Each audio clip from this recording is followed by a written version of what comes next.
So let me remind everyone who might be watching, why is that kind of strange and red, that you need to go to page 12, scene 4. Once again, we're getting used to Shakespeare. No, ma'am. We're getting used to Shakespeare, and the beginning of the scene, it's a change in scenery. You're now in Forres. It's still a little town in northern Scotland, in the Highlands, as they say. We are in a room in a palace. This is approximately 1,100 years ago. So, you know, that kind of palace. You want that kind of mood.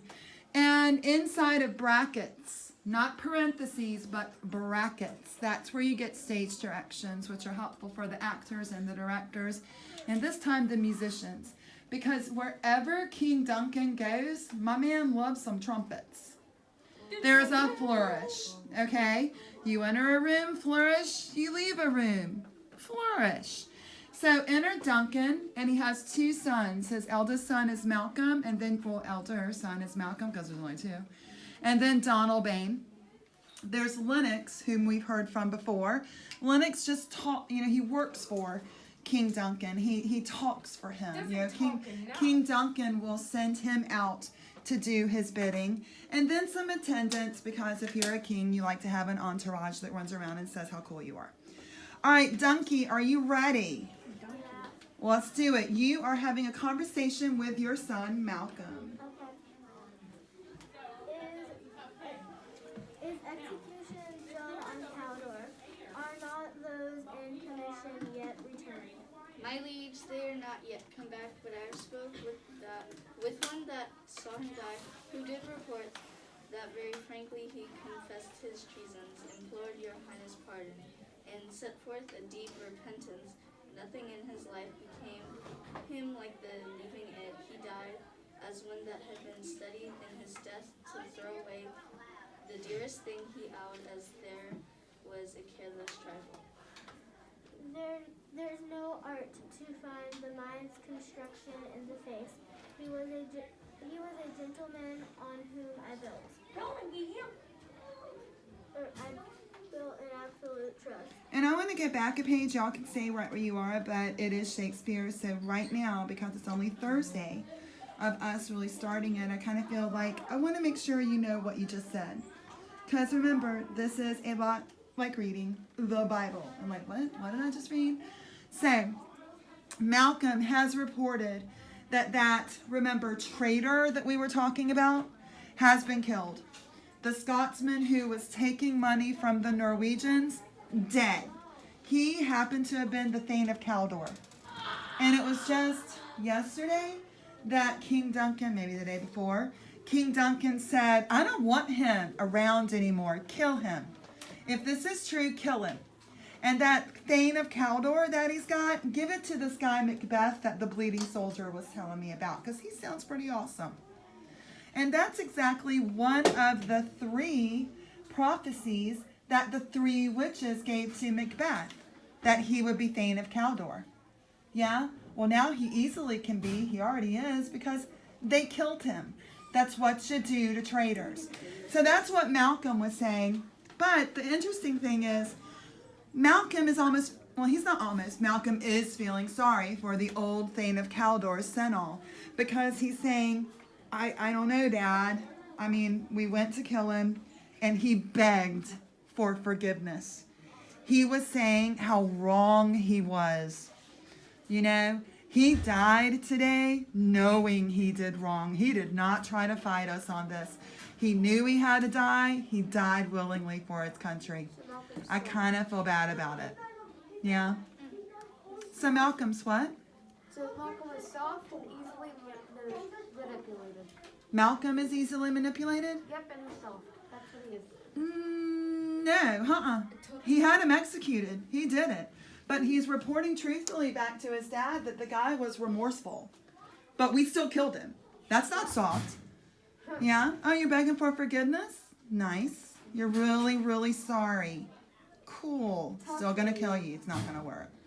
Malcolm is not soft. He's a little vanilla. I will admit that. But he ain't soft. All right. Then we have some stage directions inside of brackets. Enter Macbeth, his childhood best friend, Banquo, and Ross and Angus, who also were the ones that sent messages to Macbeth yesterday that he was actually the Thane of Cawdor. So look at what Duncan calls Macbeth. Duncan, you ready? Okay. O worthiest cousin, the sin of my ingratitude even now was heavy on me. Thou art so far before, that swiftest swing of recompense is slow to overtake thee. Would thou hast less deserved that proportion both of thanks and payment might have been mine. Only I have left to say, more is thy due than more than all can pay.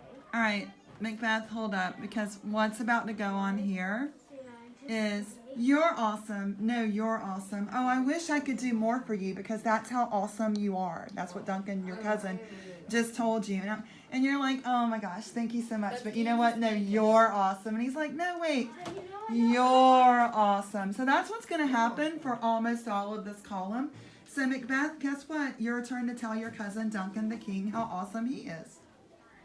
The service and the loyalty I owe in doing it pays itself. Your hardest part is to receive our duties, and our duties are to your throne and state, children and servants, which do but what they should, by doing everything. Safeguard your love and honor. That was your aw shucks moment. Thank you, Duncan. You're awesome too. All right, Dunky. Welcome hither. I have begun to plant thee and will labor to make thee full of growing. Noble Banquo, that hast no less deserved, nor must be known no less to have done so. Let me enfold thee and hold thee to my heart. There if I grow, the harvest is your own. Now, what was funny about that is they're having a You're Awesome party right now. And just like with the three witches, and you're like, hey, what about me? It's like they're hugging it out, going, you're awesome, buddy. No, you're awesome, and I love you. Then everyone looks over to Banquo and goes, oh, Banquo, wait, you're awesome too. Yeah. Oh, so I'm just another third wheeler. Sorry, Banquo. My bad. All right, Duncan, try to make up for it. My plenteous joy, wanton and fullness seek to hide themselves. In drops of sorrow, sons, kinsmen, thanes, and you whose places are the nearest, know, we will establish our estate upon. Our eldest Malcolm, who we named hereafter the Prince of Cumberland, which honor must not unaccompanied invest him only, but sighs of nobleness like stars shall shine. All I cannot read. Shall shine on all deservers from hence to Inverness, yeah. Inverness, and bind us further to you. Which happened to have been on the map, yeah, Inverness that I showed you. Why can I not read? It's really kind of the seat of the Highlands. Hold on, Macbeth, because something really unusual just happened here. Go back up a few lines from what Duncan just said. Remember, this is about, for real, this happened 1150 something years ago. Okay? Now, at that time, your Dark Ages into your early Middle Ages, when you had a king, normally you think the next person in line to be king should be the son, right? That's called the laws of primogeniture. Yeah? The crown is passed down. But the weirdness is, about 1100 years ago, that's not how it was done, particularly in Scotland. So what you would do is you'd hold a war council when you lost a king. And then the war council would hold a vote to see who was worthy to be king. If it happened to have been somebody like Malcolm, the son, great. But it could be anybody else. who was worthy to be king. So it's a little unusual right now, back in 1,000 or so years ago. It's a little unusual that Duncan just named his older son, Malcolm, the Prince of Cumberland, which means that's the position that will be king when I die. It's a little different. It's a little unique back then. Yes, ma'am. I think Duncan is planning something. Really? You're a little suspicious of everybody, though. I mean, I must say. So I have it underlined that we will establish our estate upon our eldest Malcolm, and then a side note there for you. I'm going to make my son king when I die. I just wanted y'all to know that, like, typically that's standard if you have a kingdom, a principality that you live in. But back in the day, that was not standard. All right, Macbeth, let's go. The rest is labor which is not used for you. I'll be myself the You got to know that word. Harbinger. harbinger. And make joyful the hearing of my wife with your approach. So humbly take my leave. Hold on, Duncan. When you talk about the vocab word harbinger, I just want to tell you that in 6th grade, you'll have it at least 4 times as a vocab word until you leave here. Harbinger. Now, it just means messenger. For Shakespeare, it means evil messenger. But you can have like a harbinger of spring, you know, little butterflies and things like that. Rainbows and unicorns and flowers. You can have nice harbingers. It's just in Shakespeare, it tends to be harbingers of death and evil. It's like one of those creepy. Murder. It's like Yeah. one of those creepy little kids. Homicide. It's like You're thinking like Braylon as a little kid. versus Oh, man. I know. It's like Chuck. All right, Dunky. My worthy Caldor. Oh, look. Hey, Slim Shady. What are you doing? Do you see right there? You see it?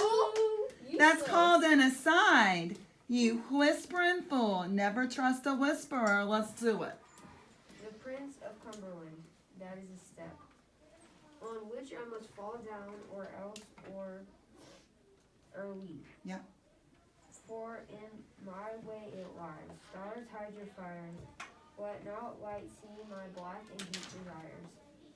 The eye wink at the hand, yet let that be, which the eye fears when it is done to see. All right, hold on, because then you leave. So, here's the deal. You ever heard of Over My Dead Body? Yes. It's what you just said, Shakespeare style. You whispered all of that. And now we know exactly what you're thinking. He wants to be king. Look at what he says. The Prince of Cumberland? Your cousin over there. Now I gotta kill you. Great. So, that is a step. You have a choice to make, and you're about to make it while you're talking.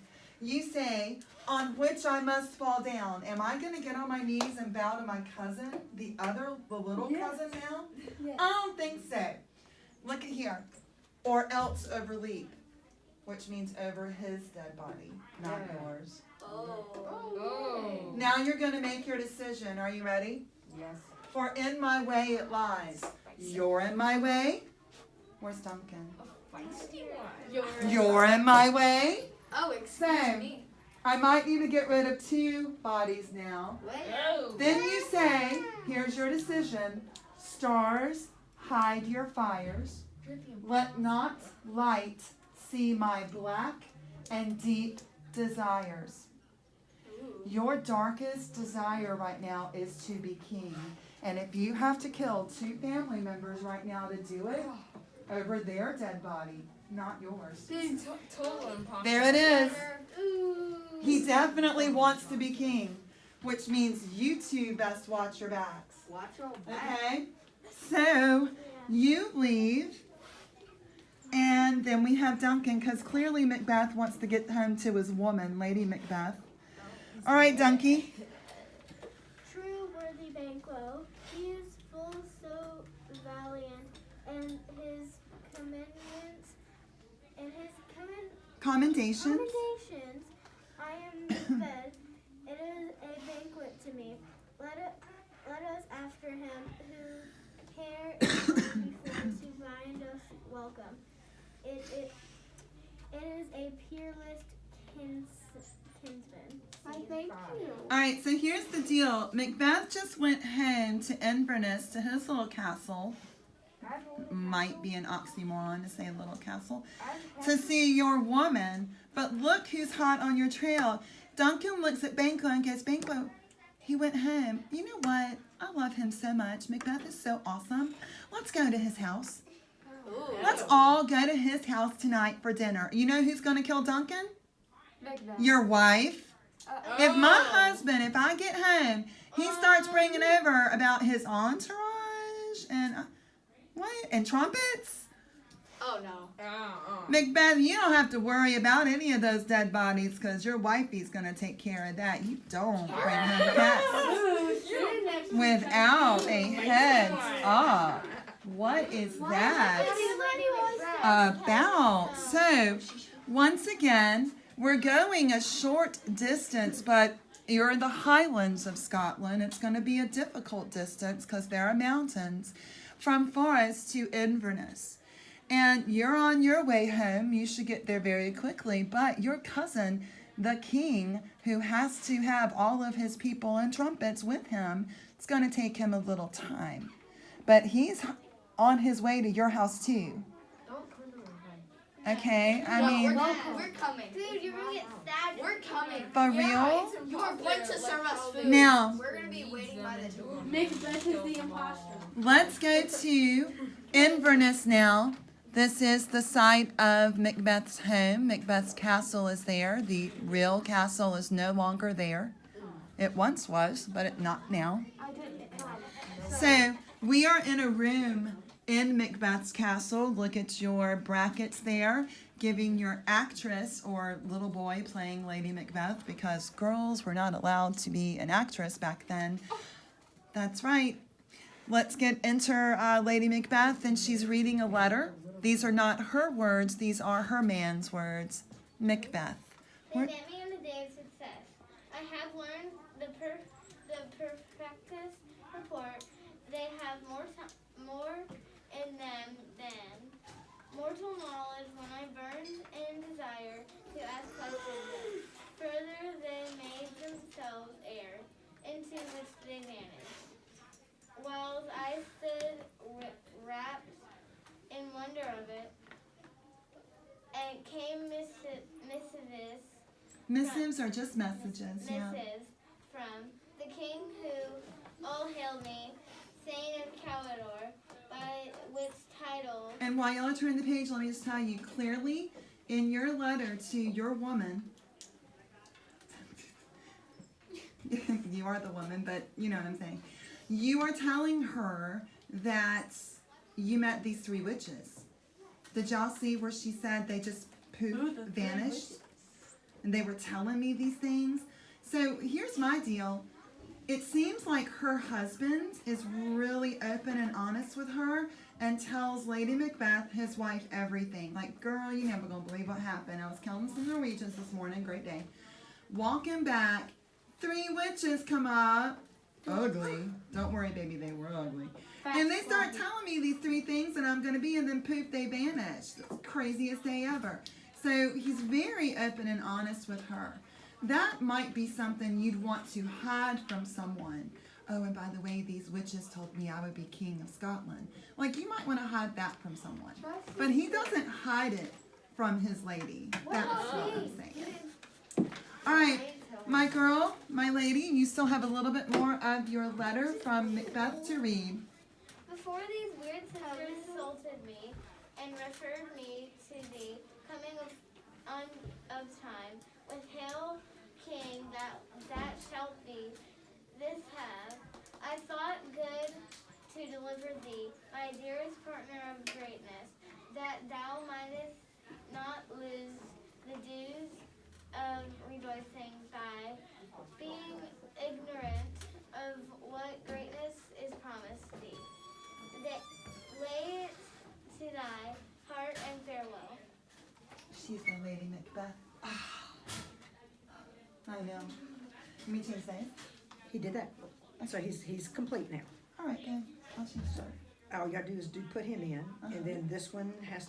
I'm so sorry, y'all We'll done get it for me. it. Yeah, we'll Oh get my it for God, it. It's fine.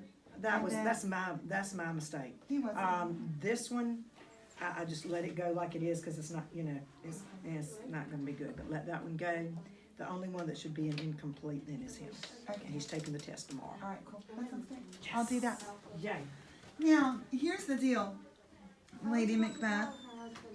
Your husband really was quite honest with you because you know what they just did to that old Thane of Cawdor, the traitor?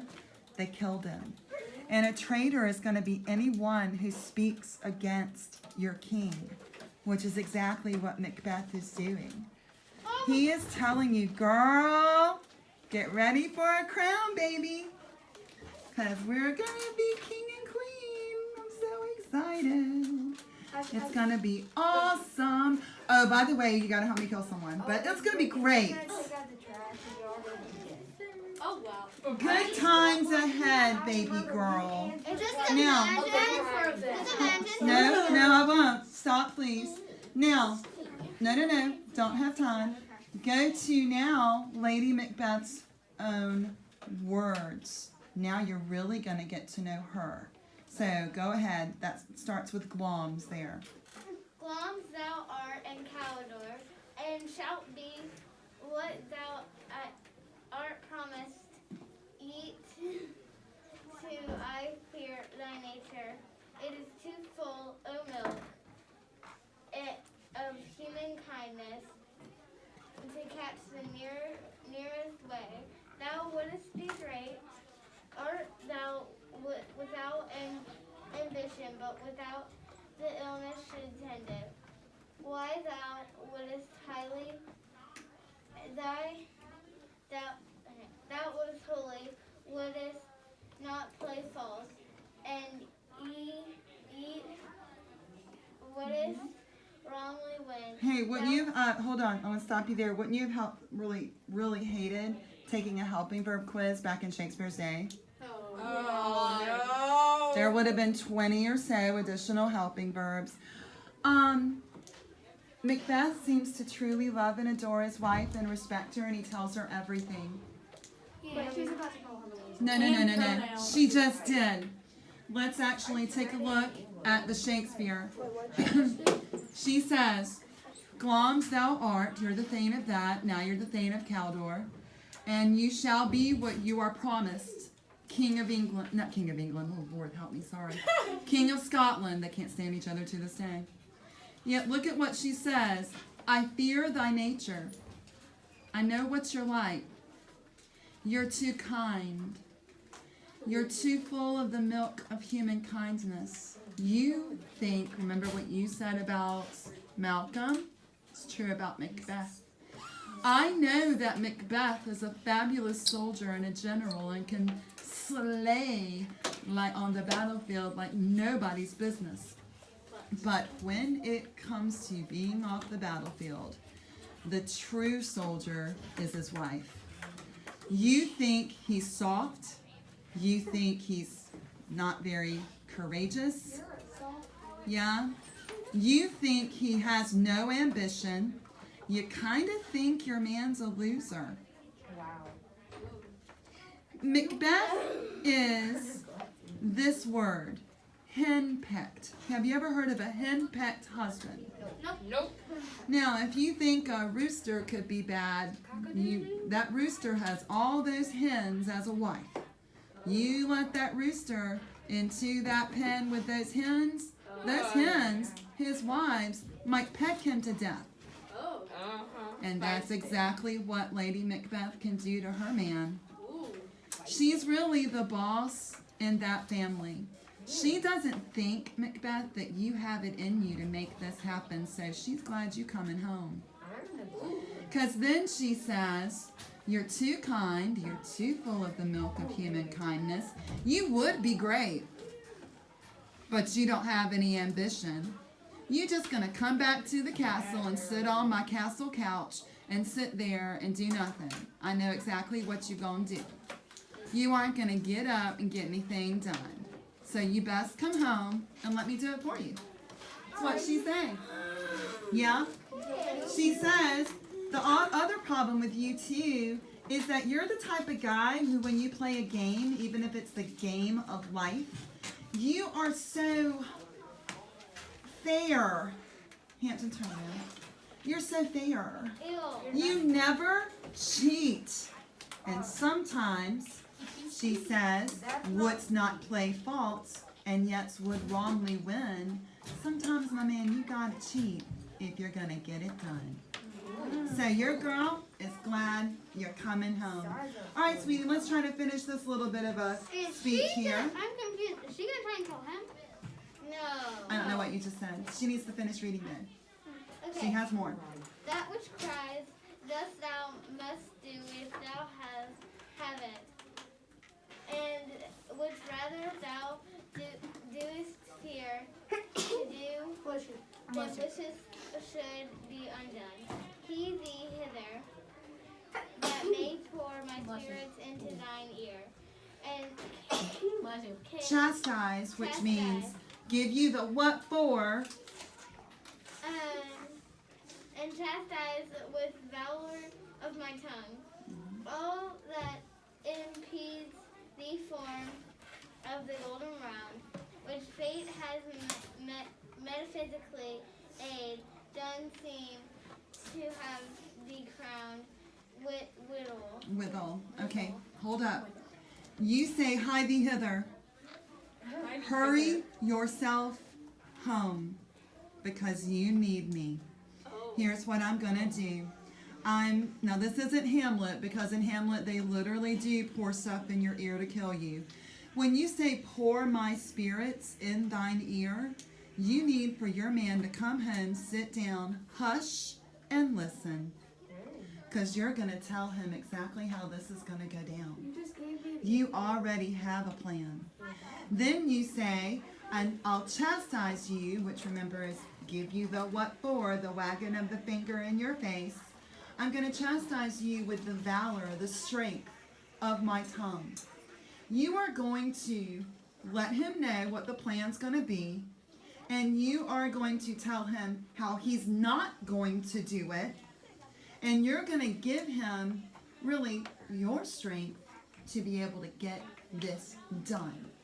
Now, clearly, you believe in witchcraft.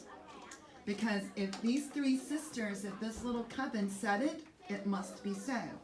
You said which fate and metaphysical aid, which means those witches, doth seem to have thee crowned withal. You're saying if the witches say you're going to be king, you're going to be king. I'm getting that crown. I need that crown. I deserve that crown. We're getting the crown. That's what you're saying. All right, enter an attendant. Let's check our time. One more line, baby girl. what is your tiding? Attendant. The king comes here tonight. Thou mad to say, is not thy master with him? Who were so would have informed for preparation. To please you, it is true. Our king is coming. One of my fellows had to speak of him, who almost dead for breath, had scarcely more than would make up his message. Give him tending. He brings great news. Don't change it because we really don't have time.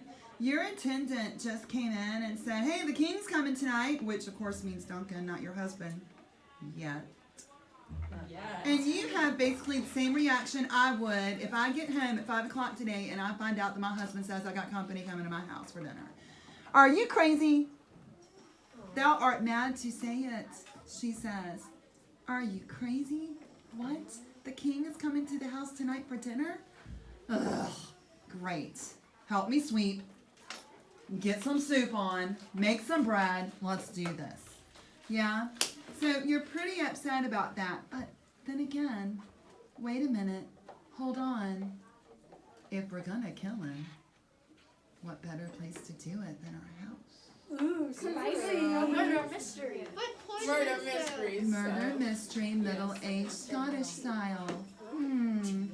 That's what I'm thinking.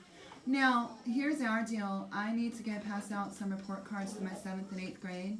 We have a honor roll assembly tomorrow at 2. I do not believe we're going to have our outsiders test.